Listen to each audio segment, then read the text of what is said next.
지난 열왕기상 11장까지는 솔로몬 왕의 이야기입니다. 솔로몬 왕이 왕으로 등극하고 왕으로서 이제 하나님 앞에 그리고 백성들 앞에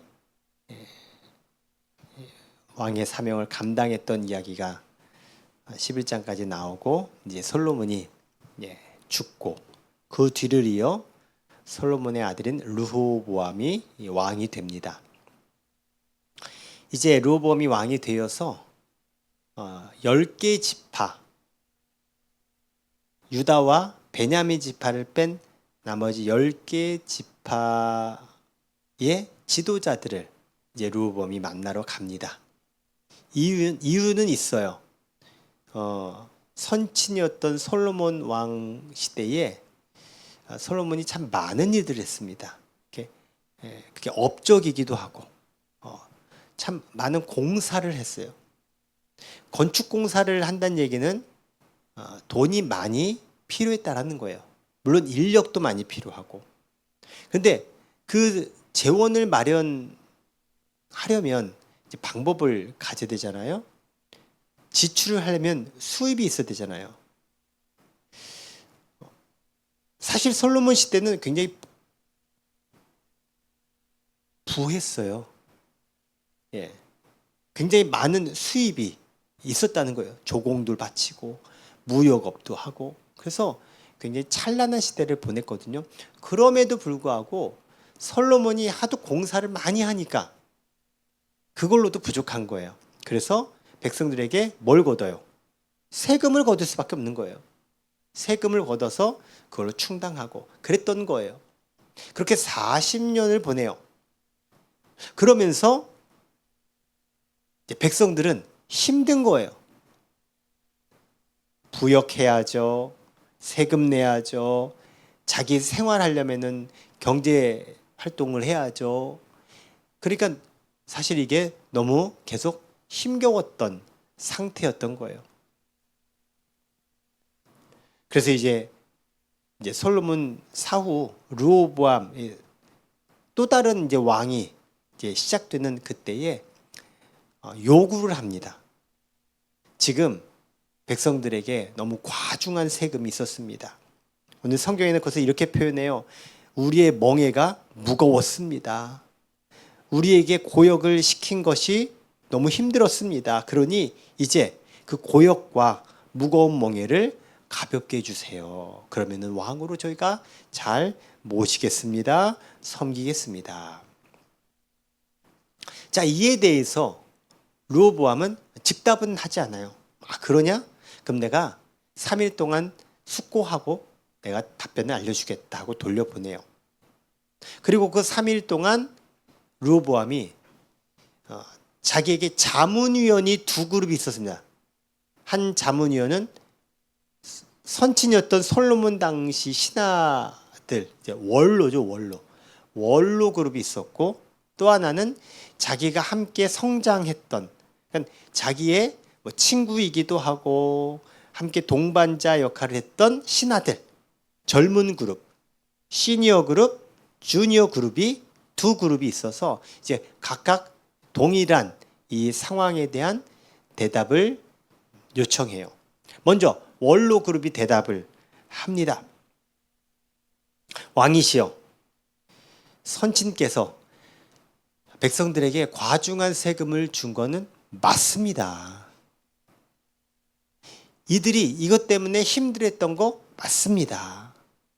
그러니 선친께서는 강하게 했다면 이제 왕께서는 그들의 마음을 좀 참 풀어주시고 그 힘든 것들을 좀 제해 주셔서 원래 막 강하게 한 다음에는 계속 강해지면 안 되잖아요. 이제 그 역할을 왕께서 하시면 좋겠습니다.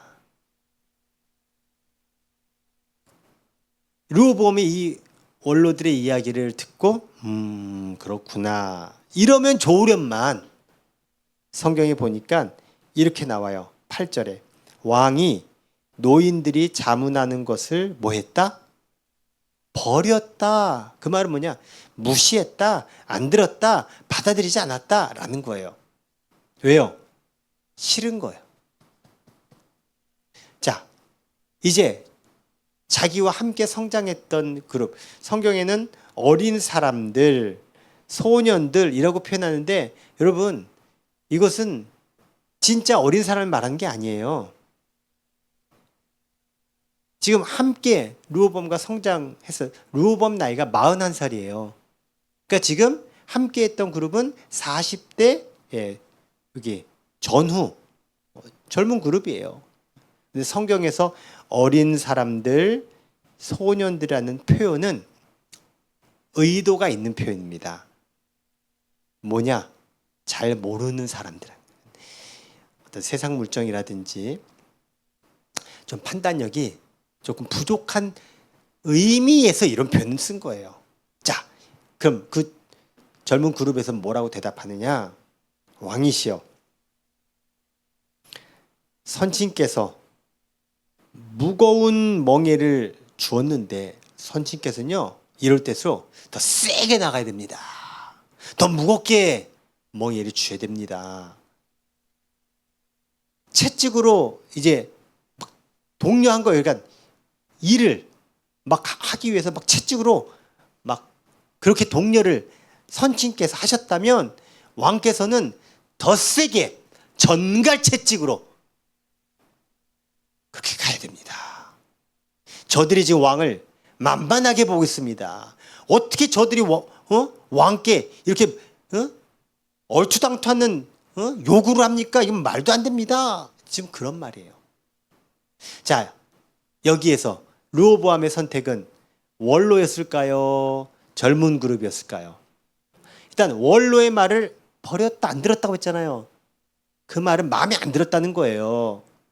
그런데 젊은 그룹은 세게 나가자, 확실하게 잡고 나가자 라는 얘기가 르호보암은 마음에 든 거예요. 때때로 우리는 양쪽 그룹의 이야기를 듣게 돼요. 서로 다른. 그때 우리의 선택과 우리의 판단이 결과를 만들어요. 오늘 르호보암이 원로들의 이야기 아니라 젊은 사람들의 이야기를 들은 건 자기 입장에서 이게 더 좋았기 때문에 이거를 들은 거예요. 그리고 자신이 지금 왕으로서 자기가 갖는 막 그냥 그런 막 왕으로서의 포부 막 이런 것들이 지금 이렇게 사로잡혀 있었던 거예요. 그리고 3일 후에 그 북쪽 10개 지파의 지도자들을 만나서 대답을 합니다. 그의 대답을 13절에 이렇게 표현하고 있습니다.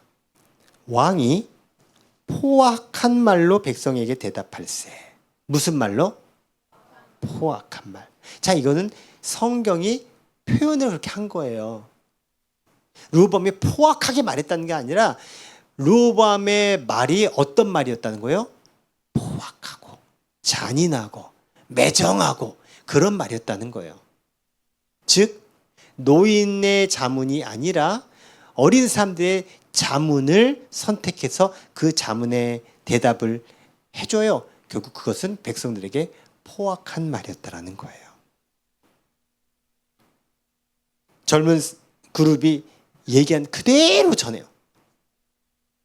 우리 선친께서 줬던 그 멍에보다는 더 강하게 주고, 선친께서 채찍으로 다스렸다면 난 전갈 채찍으로 다스리겠다 선언을 한 거예요. 자, 지금 10개 지파에서 기대했던 건 뭐예요? 이렇게 요청하면 왕이 그래도 좀 들어줄 거야. 이걸 감안해 줄 거야. 뭐 그걸 다 받아주진 않아도 감안해서 우리 세금도 경감해 주고 우리 처지도 이해해 줄 거야 라고 생각했는데 웬걸 더 세게 나온 거예요. 그 결과 어떻게 됐느냐?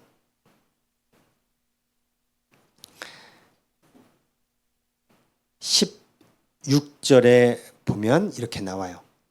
온 이스라엘이 자기들의 말을 왕이 듣지 아니함을 보고 왕에게 대답하여 이르되 우리가 다윗과 무슨 관계가 있느냐? 이 세 아들에게서 받을 유산이 없도다. 이스라엘아, 너희는 장막으로 돌아가라. 다윗이여, 이제 너는 내 집이나 돌아보라 하고 이스라엘이 그 장막으로 돌아갔다. 즉, 더 이상 당신을 우리의 왕으로 우리는 인정하지 않겠다라는 거예요. 지금 우리 시대와 지금 요 당시는 좀 다른 게 있어요. 오늘날 우리는 지방 자치를 하지만 모든 권한이 누구에게 있어요? 우리나라 대통령에게 있는 거예요. 최고 지도자에게 있는 거예요. 그런데 미국은 대통령이 있어요. 하지만 기본적으로 미국의 운영은요, 각 주마다 자치적으로 하는 거예요. 그리고 그 50개 주를 전체적으로 총괄하는 걸 연방정부라고 해요. 즉, 지금 트럼프 대통령은 연방정부의 대통령. 그러니까 전체를 아우르는 거지 실제 모든 운영과 권한은 각 주마다 주지사가 하는 거예요. 그것을 연방제라고 해요. 그래서 미 합중국 모두가 합해져서 나라를 이루었다. 지금 르호보암 당시 이 시대는 이와 비슷한 유라고 생각하시면 돼요. 그러니까 12개 지파가 있죠. 그 12개 지파가 한 왕을 모셔서 한 나라로 시작을 했어요. 그게 사울 왕이에요. 다윗 때도 그렇게 했고. 근데 다윗 때 맨 처음에 모든 지파가 따른 게 아니에요. 사울을 따랐던 지파들은 안 따랐어요. 그러다 나중에 다윗을 왕으로 추대를 한 거죠. 솔로몬은 그 12개 지파가 자연스럽게 왕으로 이제 인정하고 갔던 거예요.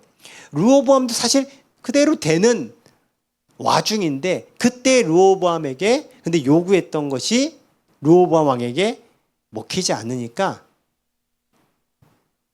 왕으로 인정하지 않고 떨어져 나간 거예요.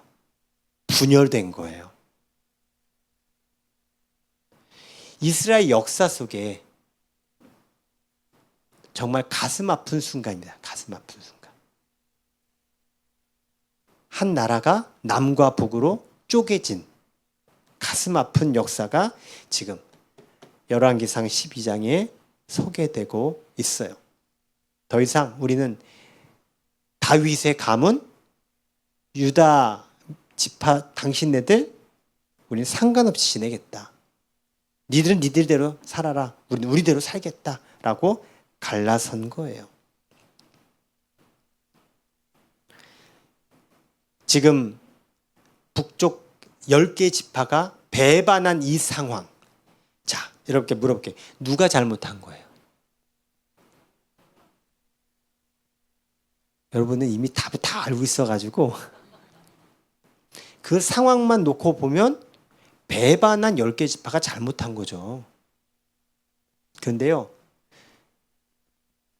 여기서 우리는 누구의 잘잘못을 따지기 전에 이 상황 속에 하나님의 뜻을 볼 줄 알아야 돼요. 성경은 그것을 우리에게 알려주고 있어요. 15절에 나와 있습니다. 자, 15절 말씀을 읽어볼게요. 시작.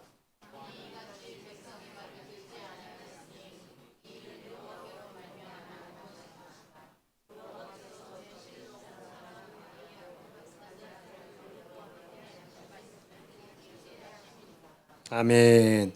자, 이 일이 누구로 인해서 이렇게 됐다고요? 여호와로 말미암아. 하나님께서 이스라엘을 분열시킨 거예요. 배반시킨 거예요. 르호보암이 잘못된 선택이 되는 것을 하나님이 막지 않으신 거예요.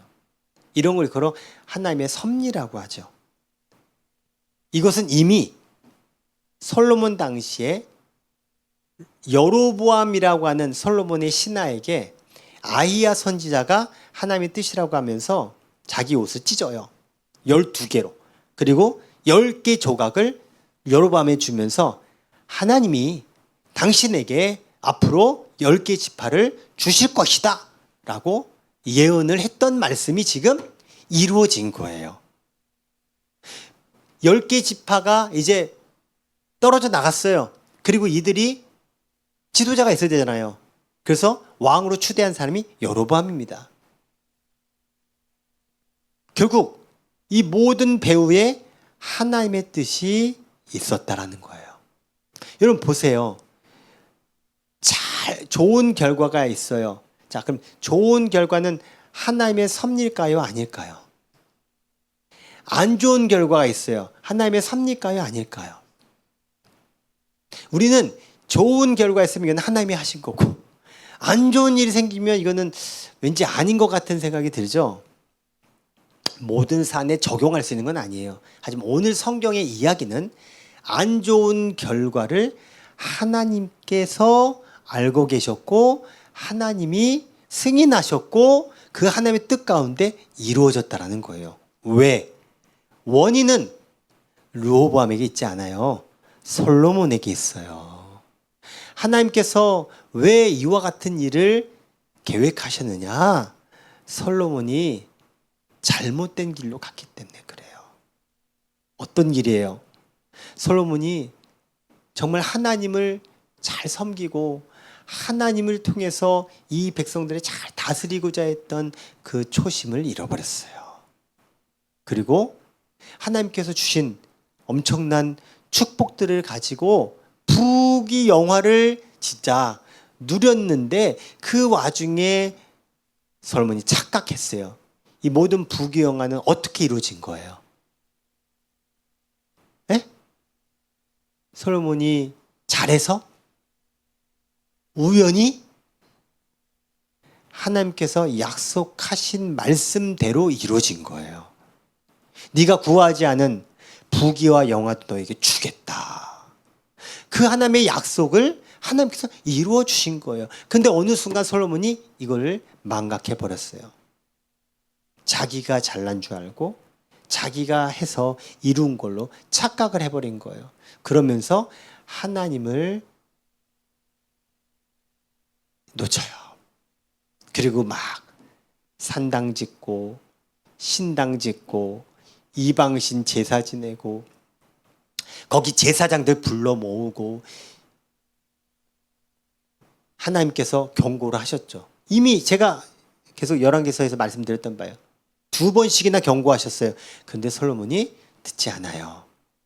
그래서 하나님이 아이야 선지자를 통해서 내가 벌을 내리겠다. 솔로몬에게는 내가 약속한 바가 있으니 솔로몬에게는 실행하지 않고 그 아들 때에 내가 이 나라를 나누겠다 했던 결과예요. 여러분, 하나님은 우리에게 좋은 약속, 복된 약속을 이루시는 하나님이세요. 그리고 하나님은 우리에게 경고하신 것도 이루시는 하나님이라는 거예요. 여기는 아멘이 좀 약해지시네. 우리가 이걸 제대로 알아야 돼요. 좋은 것만 이루시는 하나님이 아니라 경고한 것도 이루시는 하나님됨을 우리가 알아야 돼요.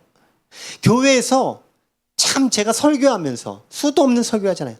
진짜 어려운 설교가 하나님의 경고에 대한 말씀을 전하는 게 참 어려워요. 지금 수요일은 말씀 가지고 하니까 목사님이 표적 설교하시네? 목사님이 뭔가 특별한 걸 말씀하시네? 이렇게 오해가 돼야 안 돼요. 지금은 제가 정한 게 그냥 열왕기서 22장이야.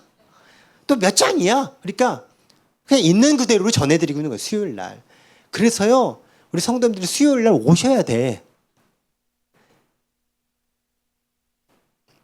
분명히 지금 오늘 성경은 다른 거 얘기하고 있지 않아요. 하나님께서 예언한 대로 이루어졌는데 그 예언이 분열이었고 배반이었다라는 거예요. 르호보암이 이에 막 분노하게 됩니다. 어떻게 저것들이 나를 배신해? 막 분노해요. 그래가지고 역군을 보내요. 역군의 감독 아도람을 보내요. 근데 그 아도람을 죽여요. 그러니까 이게 보통 일이 아니구나. 쟤네들이 나에게까지도 위해를 가할 수 있겠다는 생각이 들어서 막 급하게 예루살렘으로 도망와요. 지금 르호보암이 북쪽 10개 지파 지도자를 만났던 장소가 세겜이라는 곳이에요. 예루살렘에서 북쪽으로 한 50km 떨어진 곳. 그곳이 그 일대에서는 아주 전략적 요충지와 같은 좋은 곳이에요. 그래서 이곳이 후에 이제 10개 지파가 북이스라엘을 이루어요. 그 이스라엘의 수도가 돼요. 그러니까 이스라엘의 수도 세겜, 유다의 수도 예루살렘. 그리고 이제 예루살렘에 도착해서 유다 지파, 베냐민 지파 총 동원령을 내립니다.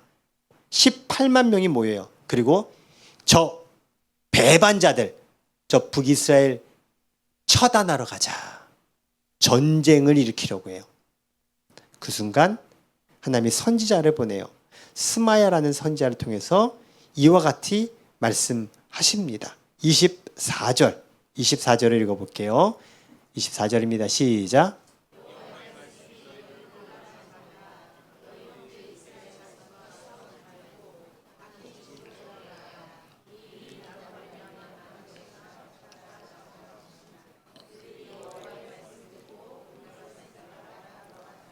아멘. 이 일은 누가 정한 뜻이다?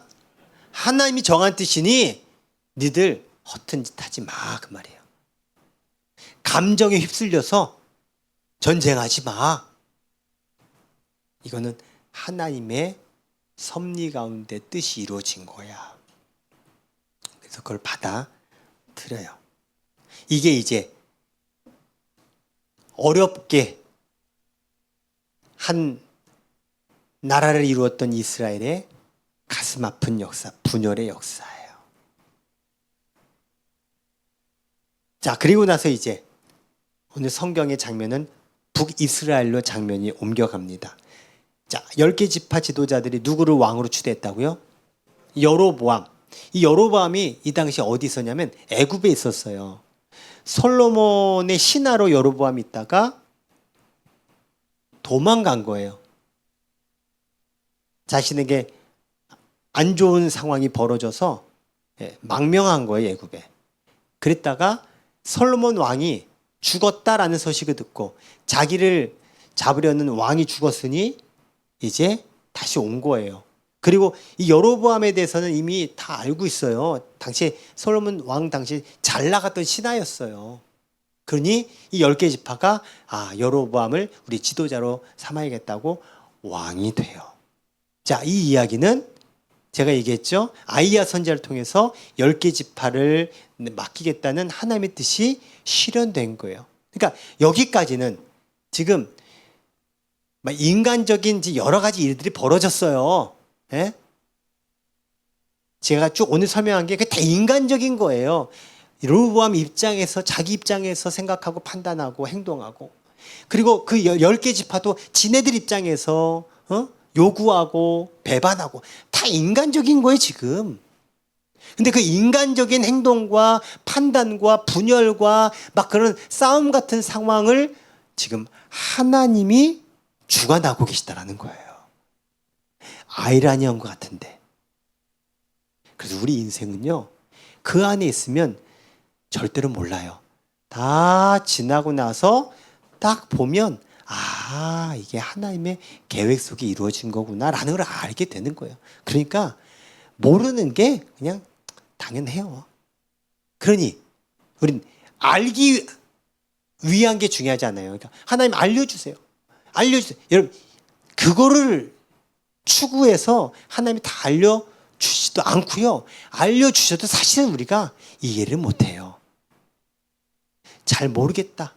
이게 왜 일어나지? 이럴 땐요, 이유를 알려주세요 라고 물을 게 아니라 하나님의 뜻을 찾으면 돼요.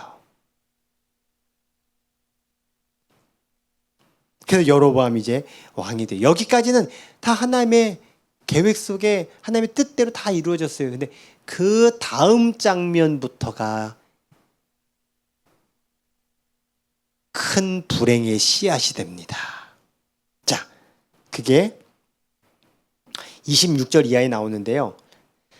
여로보암의 마음에 스스로 이르기를, 그러니까 여로보암이 혼자 생각하는 거예요. 나라가 이제 다윗의 집으로 돌아가겠다. 아니 지금 10개 지파가 자신을 왕으로 추대해서 지금 10개 지파를 다스리는 왕이 됐는데 지금 무슨 생각하고 있느냐? 이 10개 지파가 다시금 르호보암에 가겠다는 거야. 이유가 나와요. 27절에. 만일 이 백성이 예루살렘에 있는 여호와의 성전에 제사를 드리고자 하여 올라가면 이 백성의 마음이 유다 왕 된 그들의 주 르호보암에게로 돌아가서 나를 죽이고 유다의 왕 르호보암에게로 돌아가리로다. 자, 제사는 어디에서 드려야 돼요? 성전에서. 성전은 어디에 있어요? 그러니 성전에서 예배 드리려면은 지금 북쪽에 있는 10개 지파 사람들도 예루살렘 가야 되는 거예요. 예루살렘은 누가 다스려요? 르호보암이. 르호보암이 다스리고 있는 그 지역에 가면 누구 영향을 받겠어요? 르호보암의 영향을 받을 게 뻔하잖아요. 여로보암이 그게 두려운 거예요. 그게 염려가 되는 거예요. 내 지배권 하에 있어야 되는데 거기에 가가지고 사실 여로보암도 알아요. 10개 지파가 르호보암의 백성이잖아. 르호보암의 백성이잖아요. 근데 배반한 거잖아. 한 번 배반하면 두 번 배반한다 못한다. 여로보암은 그걸 너무 잘 알고 있는 거예요. 아, 르호보암을 배반한 이들이 나를 배반 못하겠느냐? 사실 명분은 나에게 있지 않아요. 르호보암에게 있어요. 왜? 거기가 적통이니까. 언젠가 나를 죽이고 분명히 배반하고 도망갈 걸. 그러니까 여로보암이 머리가 비상한 거야. 똑똑한 거야. 막 그냥 다 내다보는 거예요 지금. 그럴 수 있다고 쳐요. 이 여로보암의 생각이 틀린 생각은 아니니까. 그렇다면 이 문제를 어떻게 풀어야 될까요? 지금 자기가 왕이 된 건 백성들의 뜻이에요? 하나님 뜻이에요? 하나님 뜻이에요. 백성들이 그 하나님의 뜻 가운데 한 걸 뿐이에요. 그렇다면 이 지금 내가 이 백성들을 다스리면 어떻게 될까? 이것을 하나님께 물어봐야 되지 않겠어요? 자신을 왕 세워주신 하나님께 물어야 이 남맥의 어려움을 해결받을 수 있을 거 아니야. 네, 성경에 보니까 전혀 그렇게 하지 않아요. 자, 그가 취한 행동은 28절부터 나옵니다. 28절부터 30절까지를 읽어볼게요. 시작.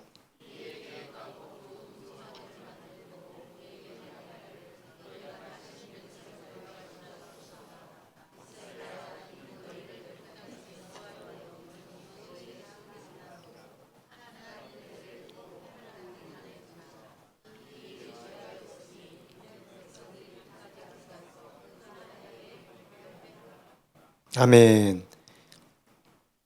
예루살렘에 가서 그 성전에서 예배드리지 말고 내가 제단을 만들어 놓게. 베델과 단. 그러니까 북이스라엘의 최북단과 최남단에 둔 거예요. 그러니까 어디 있든지 북쪽에 가든 남쪽에 가든 이 이스라엘 10개 지파 안에서 예배드려라. 제사 지내라. 그 말이에요. 자, 이것이 그 하나님의 뜻과 배치가 돼요. 그러니까 아니라는 거예요. 하나님 뜻이 아니라는 거예요. 하나님 뜻은 뭐냐? 자, 신명기 말씀을 볼게요. 하나님께서 이미 수백 년 전에 너희들 이렇게 예배드려야 돼 라고 하신 말씀이에요. 신명기 12장 13절 14절 시작. 너는 삼가서 내게 보이는 아무 곳에서나 번제를 드리지 말고 오직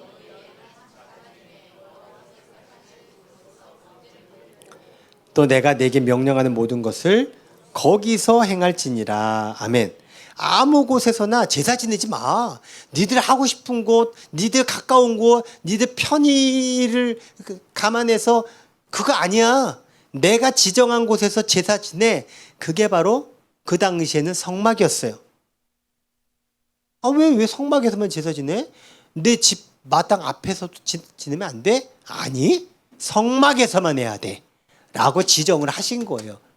그래서 그 전통의 근거에서 예루살렘의 성전에서 제사 지낸 거예요. 여러분, 제사 지내려면 줄 서야 돼요. 번호표 받아야 돼요. 왜? 수많은 백성들의 제사를 한 곳에서 지내야 되니까 불편하죠. 그럼에도 불구하고 말씀대로 그렇게 했던 거예요. 그런데 지금 여로보암은 뭐 하고 있어요? 가지 마. 내가 지정할 거야. 여로보암이 하나님이에요? 지금 출발이 어긋나고 있어요. 여기에 더 충격적인 게 있어요. 베델과 단에 금송아지를 넣어놔요.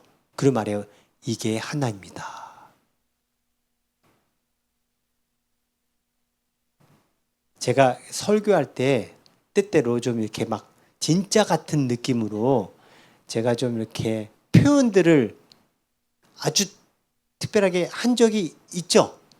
근데 이게 불편하다 하신 분이 있어요. 일부러 표현한 거 막 그 리얼함을 좀 재현을 하려고 이제 앞으로 그런 거 못하게 생겼어요. 하지 말래요. 그래서 그냥 제 3자적인 입장에서밖에 표현을 못하면 양해 바랍니다. 진짜 말도 안 되는 행동을 지금 여로보암이 한 거예요.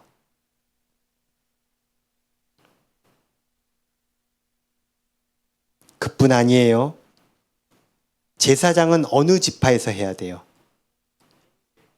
레위 지파. 근데 레위 지파가 아니라 보통 백성을 제사장은 삼아요. 누구 맘대로? 자기 맘대로. 뿐만 아니에요. 유다의 절기와 비슷하게 유월절, 무교절, 초막절 이런 절기 있잖아요. 비슷하게 그 절기를 안 해. 여로보암 자기가 지정해. 우리식으로 하면 야 광복절 8월 15일 아니야. 그냥 8월 1일 하자. 이런 거예요. 이런 거. 3.1절 그럼 3.1절 해야 돼? 4.8절 하면 안 돼? 이런 식인 거예요. 성경 말합니다. 이와 같은 여로보암의 행동이 무엇이 되느냐. 30절에 보니까 이 일이 죄가 되었다. 죄가 되었다. 여러분, 예배는 건드릴 게 아닙니다. 뭐가 돼도 예배는 건드리면 안 됩니다. 예배는 우리 편의적으로 하는 게 아니라 하나님 중심적으로 해야 되는 거예요. 아, 편의적으로 하지 말라니까 이렇게 좋은 시설 다 빼고 진짜 막 그냥 아주 그냥 고생스럽게 하자. 그런 얘기 하자는 얘기가 아니에요. 자기 편의적인 발상으로 예배를 드려야 된다는 자기중심적인 생각을 가지면 안 된다는 거예요. 나 중심의 예배. 나를 만족시켜주는 예배. 이게 문제예요. 인본주의적으로 드려지는 예배가 문제라는 거예요.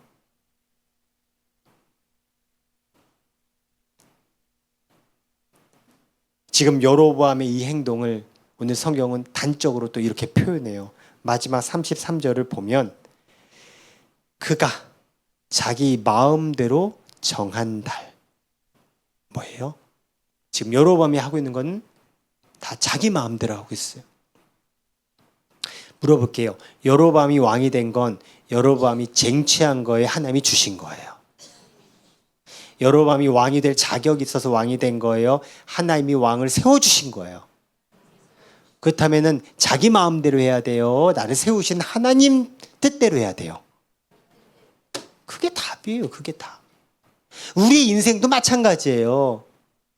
나를 장로 삼아주시고 목사 삼아주시고 권사 삼아주시고 나를 이곳에 세워주시고 있게 하시고 그리고 내가 엄마로서 아빠로서 내가 어떤 일을 맡은 자로서 내가 있게 된 것 그 출처를 제대로 살펴보자는 거예요.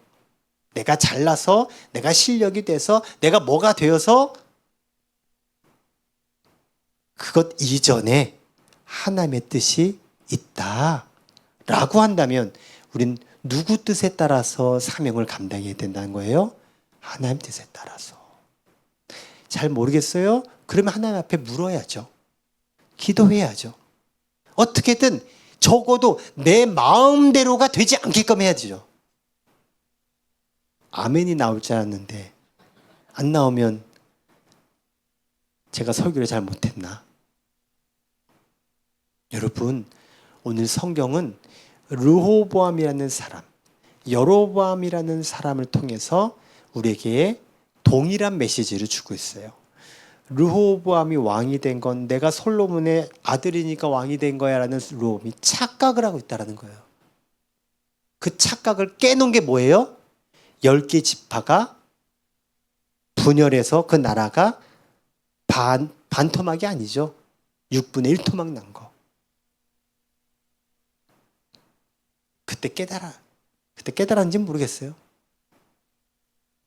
내가 자격이 있어서가 아니라는 것. 그저 하나님께서 세워주신 것에 감사해야 된다는 것. 르호보암이 자신에게 유리한 정책을 판단을 했잖아요. 그래서 10개 지파의 반발을 일으켰잖아요. 여로보암 자기 유리한 대로. 왜? 이들이 자꾸 저쪽에 가면 자기가 이제 혹시 배신당해 죽을까 봐 자기 안위를 위해서 유다에 못 가게, 예루살렘 못 가게 한 거예요. 그리고 자기 마음대로 막 다 해버린 거예요. 하나님 그 방식을. 결국 뭐예요? 여로보암도 자기 자신을 위한 판단을 한 거예요. 오늘 이 르호보암과 여로보암을 통해서 나는 지금 나를 위한 판단을 하고 있나? 주님께서 나를 세우신 이유가 무엇인가? 우리는 더 깊이 묵상하고 생각해야 될 줄 믿습니다. 한번 따라 해볼까요? 주님의 마음을 읽어야 주님의 뜻을 알게 되고, 주님의 뜻을 알면 주님의 뜻을 담게 되고, 주님의 뜻을 담으면 주님께 순종하게 된다. 여러분, 우리는 순종하는 사람이지 판단하고 정죄하고 막 자기 마음대로 하는 존재가 아니라는 사실을 다시 한번 오늘 주신 이 말씀 속에서 여러분 꼭 붙드시기를 축복합니다.